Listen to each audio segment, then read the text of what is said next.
A paz do Senhor, seja muito bem-vindo a mais um vídeo do canal EBD em Estudo. Hoje nós estudaremos a lição de número 4 do primeiro trimestre de 2026. Eu me chamo Diego Moraes, estou aqui com o professor Eduardo. É um prazer tê-lo conosco. Nós falamos aqui da congregação de Boa Esperança, em Parnamirim, onde somos pastoreados pelo pastor Georgen Silva. Como já dissemos, hoje nós damos continuidade à revista desse trimestre na lição de número 4, cujo título é A Paternidade Divina. O texto áureo dessa lição se encontra em 1 João, capítulo 4, versículo 14, que diz: E vimos e testificamos que o Pai enviou seu Filho para Salvador do mundo.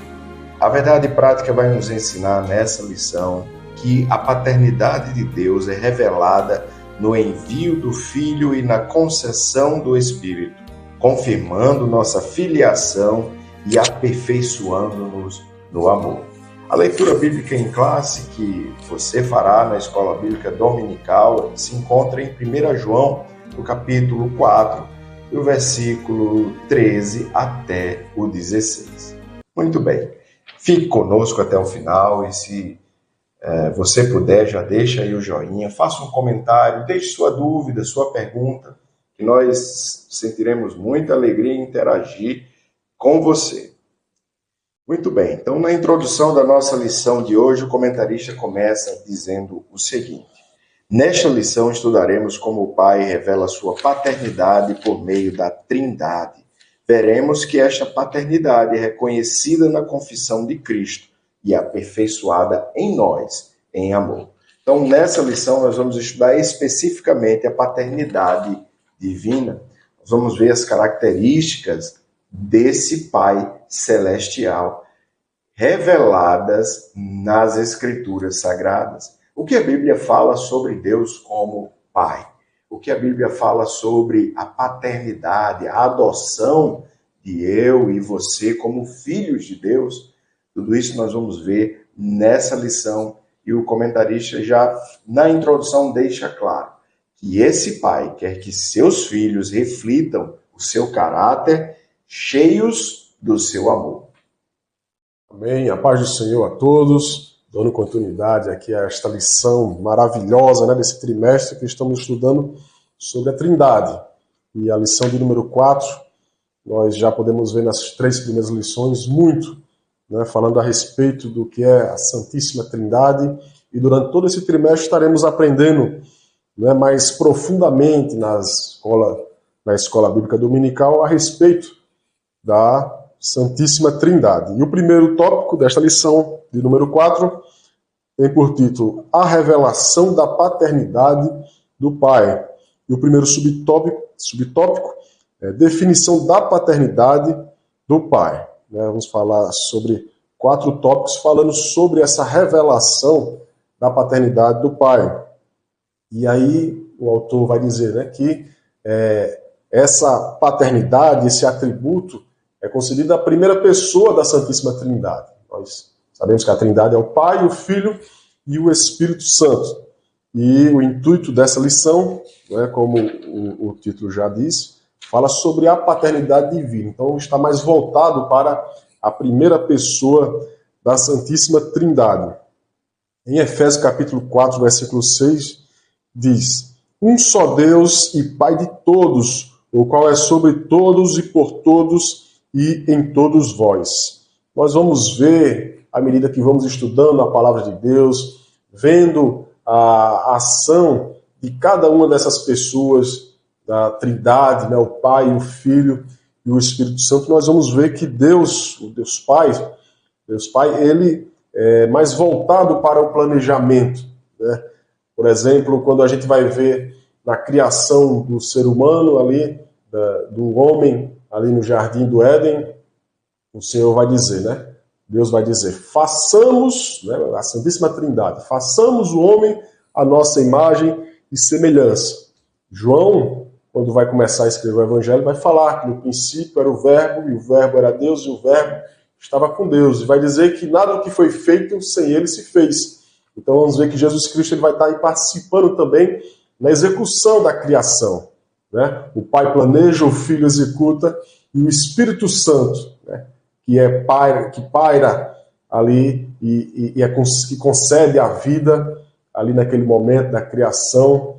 O Espírito Santo que concede dons espirituais, que vai conceder em nós um aperfeiçoamento que vem dos céus. Então a gente vai ver o papel de cada um da Santíssima Trindade sendo bem separado e bem dividido.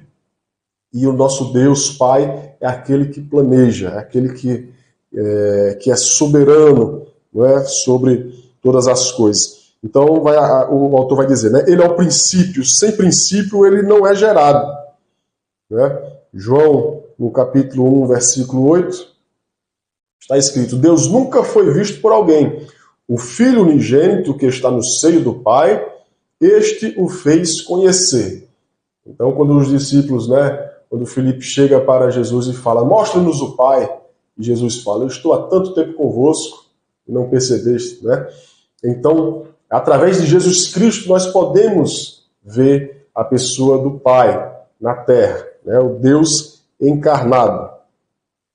Então, entender a paternidade divina é uma fonte de consolo. Podemos confiar no cuidado do Pai, pois Ele é o originador de toda boa dádiva, como está escrito em Tiago no capítulo 1, versículo 17.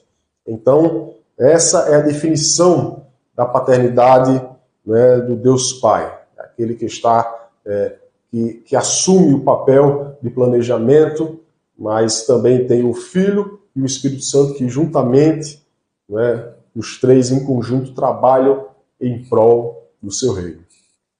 Exatamente. No segundo ponto, nós vamos ver a paternidade eterna do Pai. Parece um pouco redundante, mas aqui o comentarista da lição vai dar ênfase à paternidade em si e o fato dela ser eterna.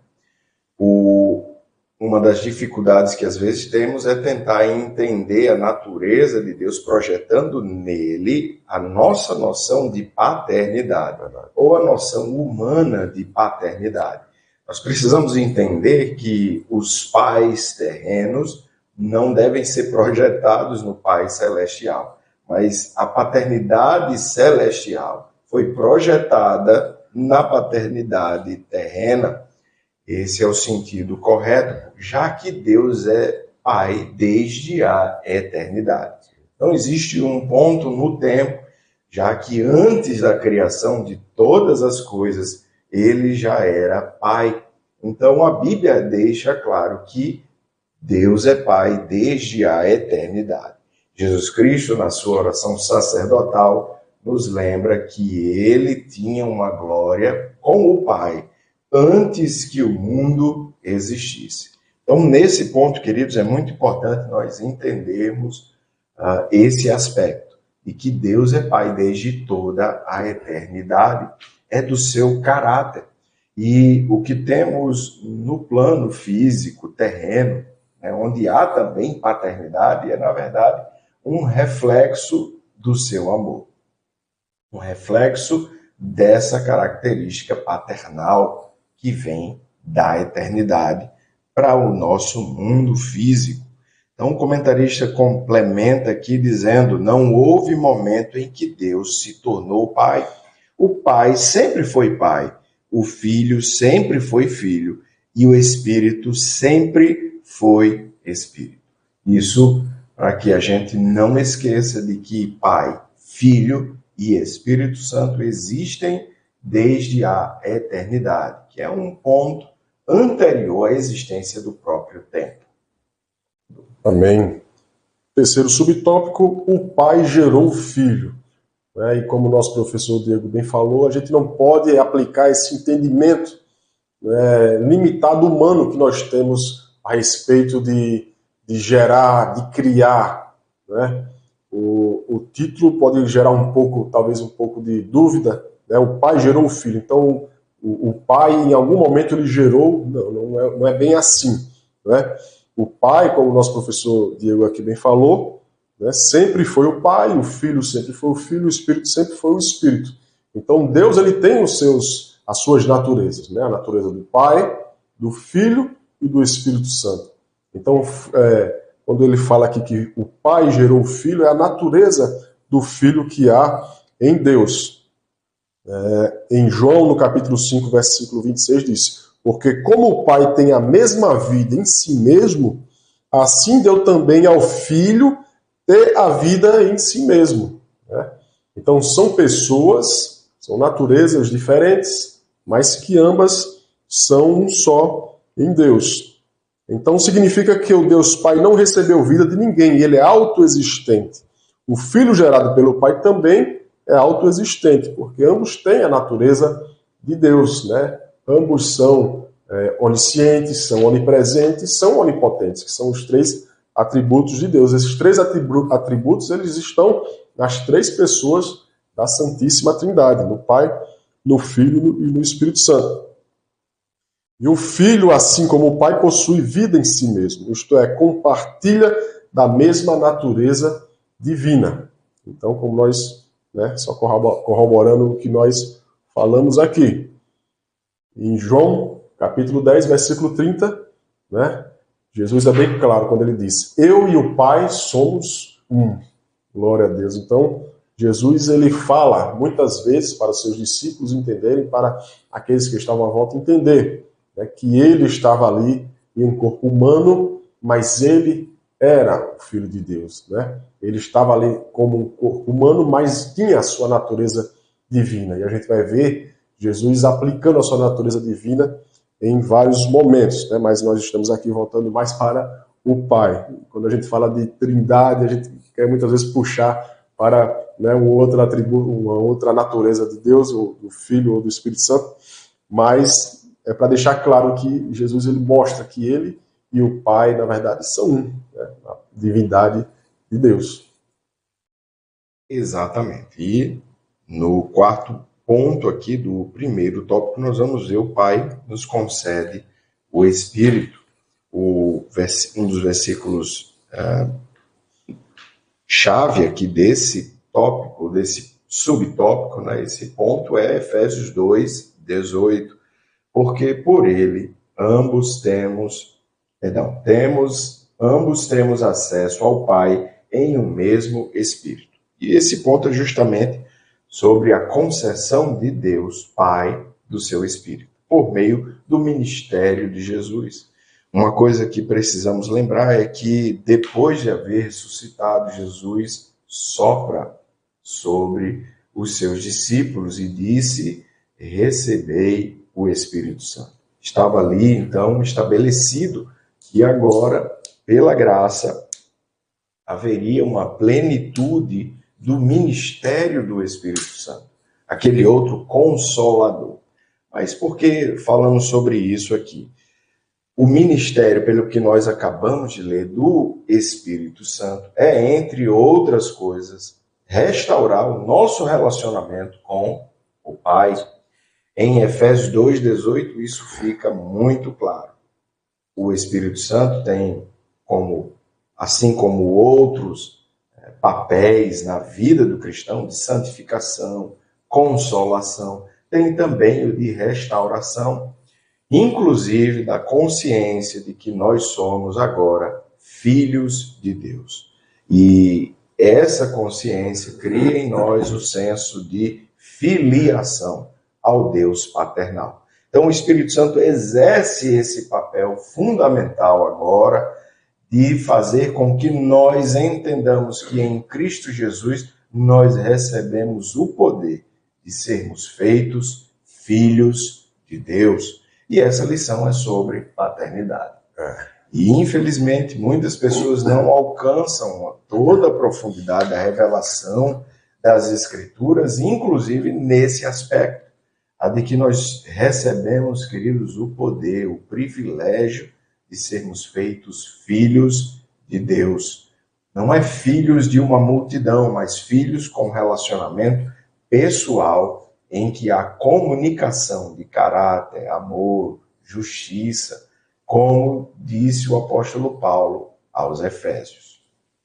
Glória a Deus. O segundo tópico, reconhecendo a paternidade do Pai. E o primeiro subtópico, confessar a Cristo como Filho. Né? Esses tópicos vão falar como nós reconhecemos a paternidade do Pai. E o nosso professor Diego bem falou aqui. Né? E nós podemos entender, podemos perceber que a nossa salvação não está somente ligada à ação do Pai, mas de toda a Santíssima Trindade. Todos eles trabalham em conjunto em prol da nossa salvação, em prol da nossa santificação, né?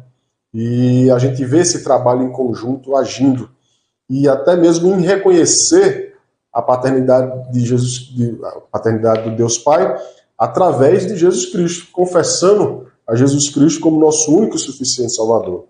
João vai dizer na sua primeira epístola, no capítulo 4, versículo 15, que qualquer que confessar que Jesus é o Filho de Deus, Deus está nele e ele em Deus. Né?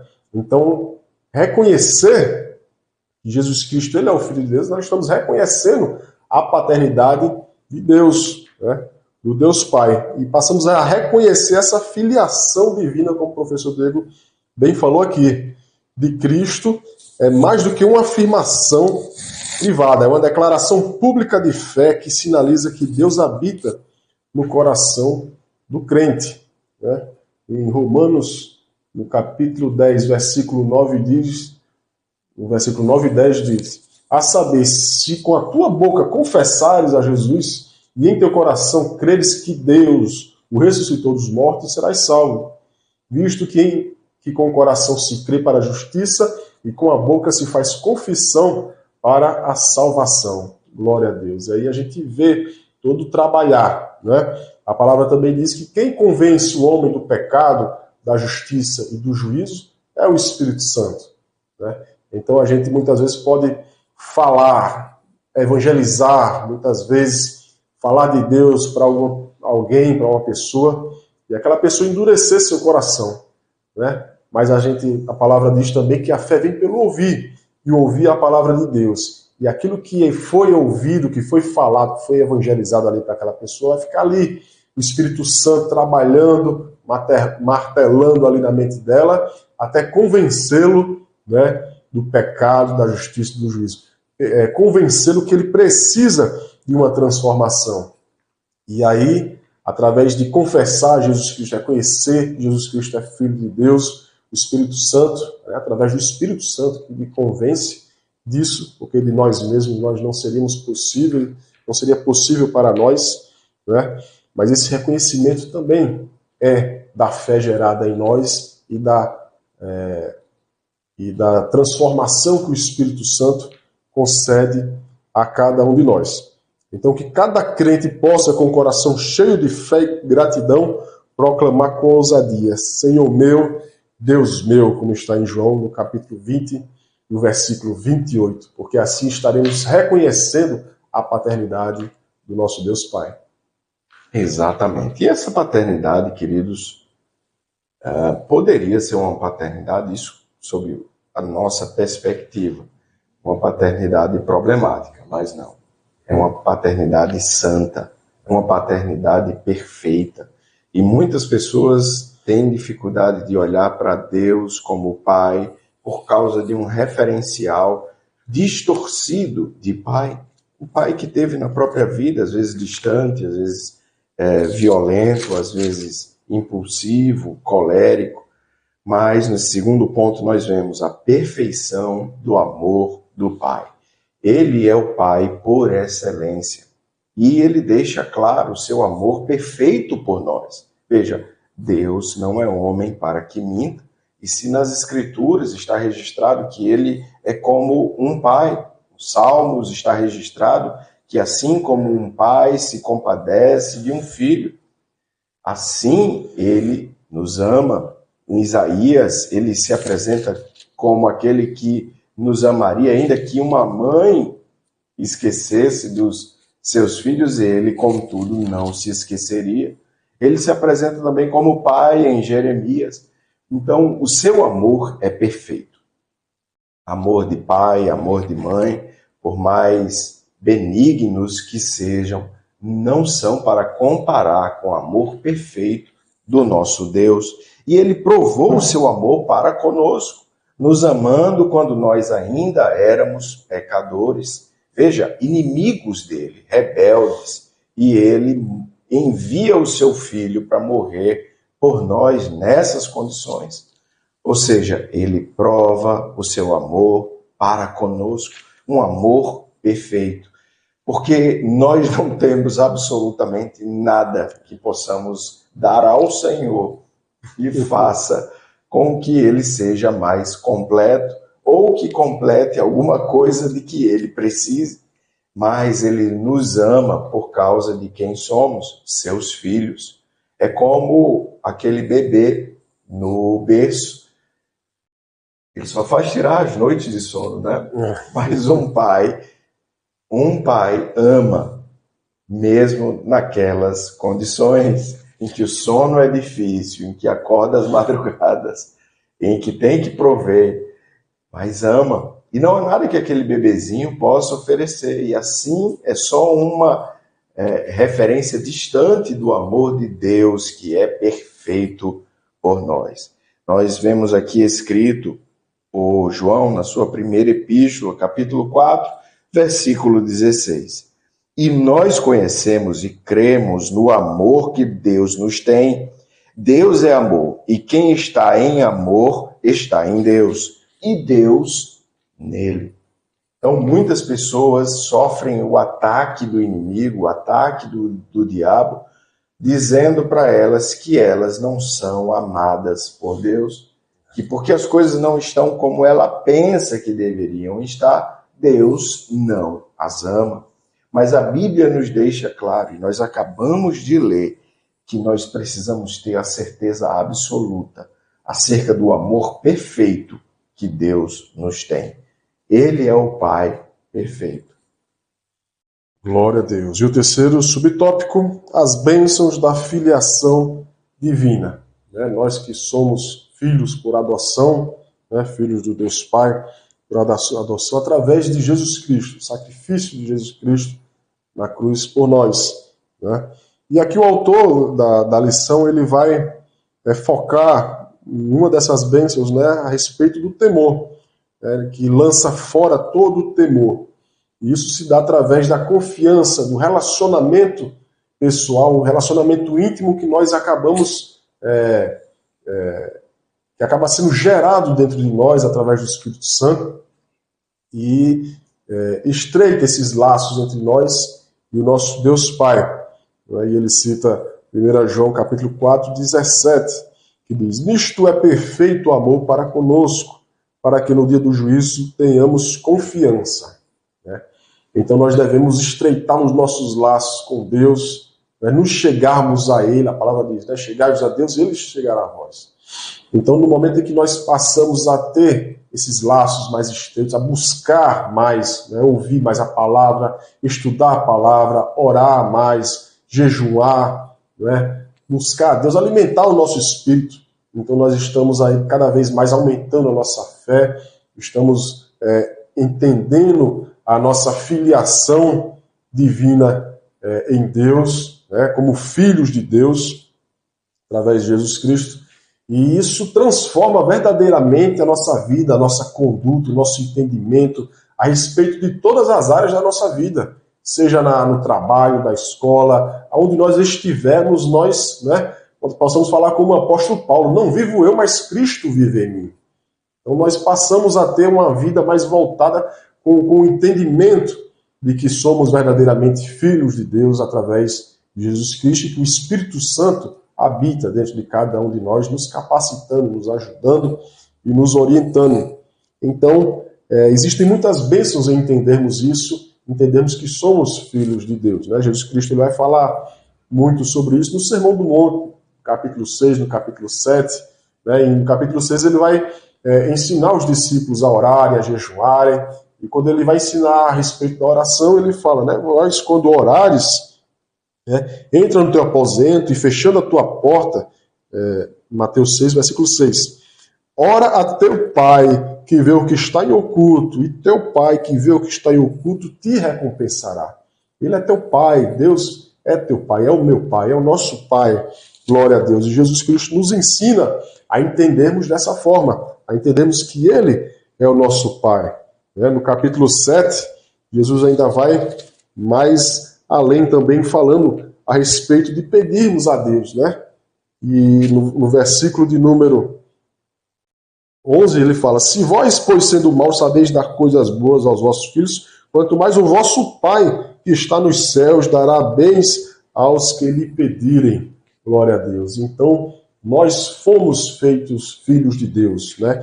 E as bênçãos também acompanham a todos aqueles que creem que Jesus Cristo é o Filho de Deus e que Ele é o nosso Pai. As bênçãos e a vara também, não é? Hebreus nos lembra que quando somos corrigidos porque Ele nos ama. Se não somos corrigidos, é porque já não somos filhos, mas bastardos. Então, no terceiro ponto, nós vamos ver as bênçãos da filiação. No primeiro ponto do terceiro tópico, nós vamos ver a experiência do amor do Pai. É muito importante a gente entrar nesse último tópico, sobre essa experiência do amor do Pai, falando sobre 1 João, capítulo 4, né, e 18, onde nós vemos o seguinte: no amor não há temor, antes o perfeito amor lança fora o temor, porque o temor tem consigo a pena, e o que teme não é perfeito em amor.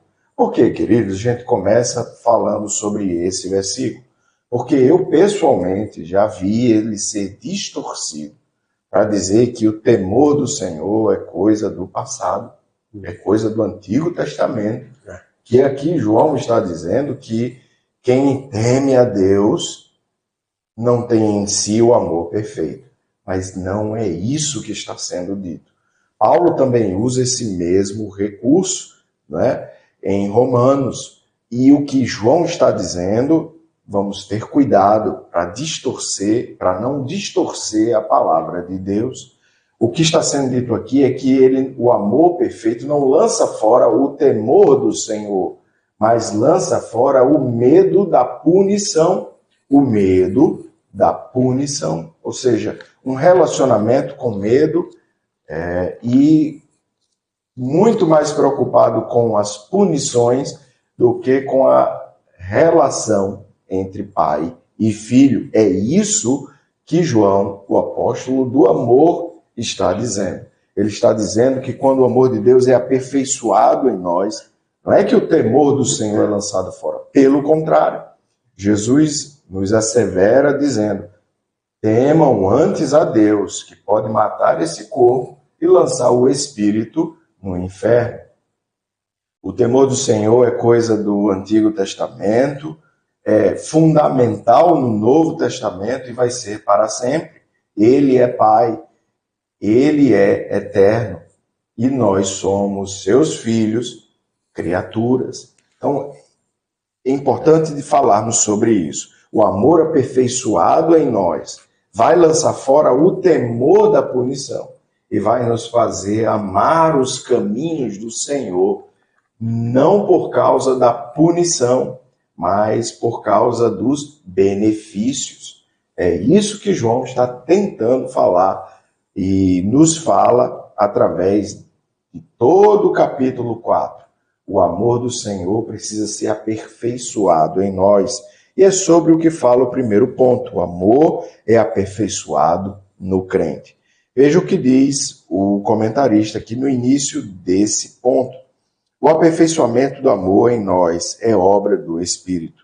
Guardar a palavra é o meio pelo qual o amor divino é amadurecido. Mas qualquer que guarda a sua palavra, o amor de Deus está nele, verdadeiramente aperfeiçoado. Nisto conhecemos que estamos nele. Por duas características. Então, João deixa claro, quando guardamos a sua palavra, e um aspecto fundamental para fazer isso é o temor do Senhor. Quando guardamos a sua palavra e estamos no amor dele. Provamos isso quando guardamos a sua palavra. Então é muito importante nós temos essa compreensão de que o amor de Deus precisa ser algo que nós temos em nosso coração. Entenda bem, precisamos ter no nosso caráter impresso o amor de Deus. João deixa isso muito claro, né? Aquele que não ama o seu irmão é considerado como um homicida. Algumas pessoas não entendem o que João está tentando dizer, mas ele está falando que a gravidade de ter um amor deficiente e meramente humano, caído, nos torna tão pecaminosos diante de Deus quanto um homicida. Isso ele quer dar ênfase não na punição do homicida, mas na urgência e na necessidade de termos um amor de Deus em nós. Nisto são manifestos os filhos de Deus e os filhos do diabo. Qualquer que não pratica a justiça e não ama a seu irmão, não é de Deus. Então o amor não é uma cerejinha do bolo, mas é uma característica fundamental do caráter de quem nasceu de novo. Amém. E o segundo subtópico fala: o amor é a marca dos filhos de Deus, né? Então são subtópicos um pouco parecidos, mas fala sobre a transformação do homem, né?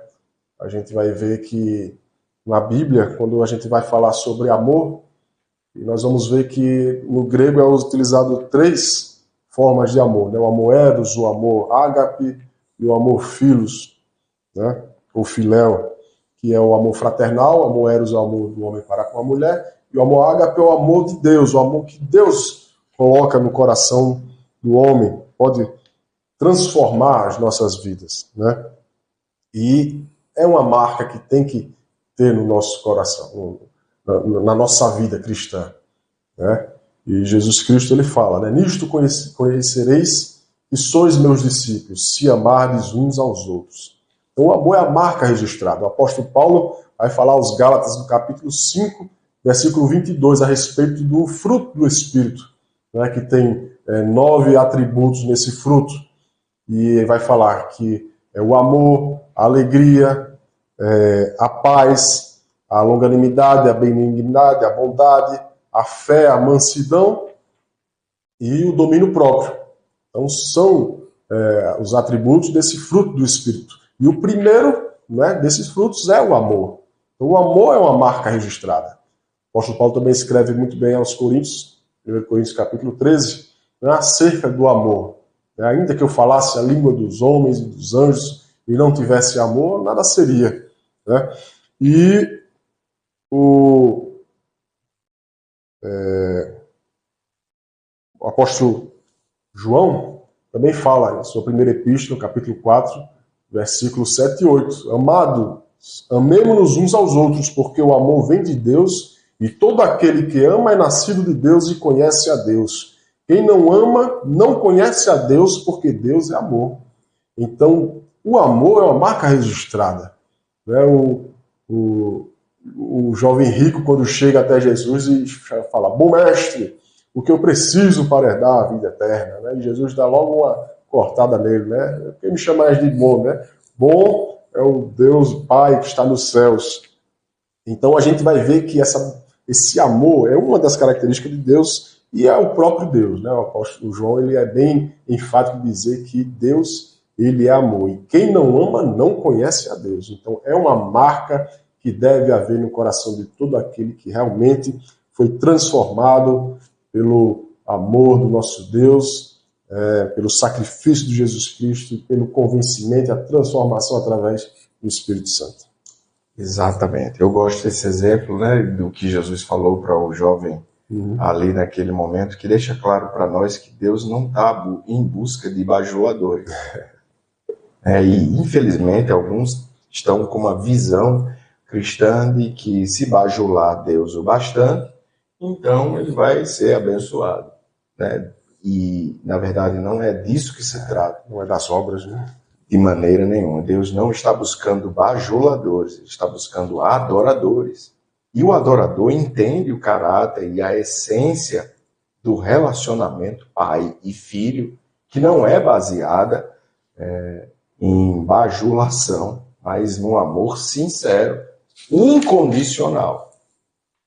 E no último ponto aqui desse último tópico, terceiro, nós vamos ver justamente isso. Fomos amados primeiro. A essência da vida cristã está fundamentada no fato de que Deus nos amou. Nós o amamos porque Ele nos amou primeiro. João não é o apóstolo do amor à toa. Né? Sua primeira epístola, a tônica é o amor de Deus e o amor que devemos ter de volta. Veja, queridos, o desafio que João coloca é muito simples. Ele fala de um amor perfeito do Pai, que nos amou quando nós ainda éramos pecadores. E ele nos propõe que olhemos para o caráter de Deus e entendamos que a busca, então, deve ser amar a Deus e ao próximo. Porque amar a Deus necessariamente passaria por uma mudança de caráter que passasse a refletir o caráter de Deus. A epístola de João, ou as epístolas de João, são dedicadas a nos ensinar esse aspecto da vida cristã. Jesus deixou claro que nenhuma outra marca distintiva seria tão mais evidente do que o amor uns aos outros. Jesus está dizendo aqui, olha, não é porque vocês vão construir a maior igreja, a mais bela, a mais alta, a maior, que vão saber que vocês são meus discípulos. Não é por causa do carro que vocês vão andar. Na verdade, ele disse que a vida de ninguém consiste nos bens que possui. Veja, ele diz, eles saberão que vocês são meus discípulos quando vocês se amarem uns aos outros. Então, esse evangelho egoísta e centrado no homem é diabólico e antibíblico. Ninguém que tenha o caráter de Deus, havendo nascido de novo, vive para si mesmo. É isso que João deixa claro. Ele agora entende o amor de Deus e, como fruto disso, e nós vemos listado também no fruto do Espírito, o amor. Né? João explora essa característica do cristão. E essa é a marca distintiva. E nós precisamos amar. Por quê? Porque fomos amados primeiro.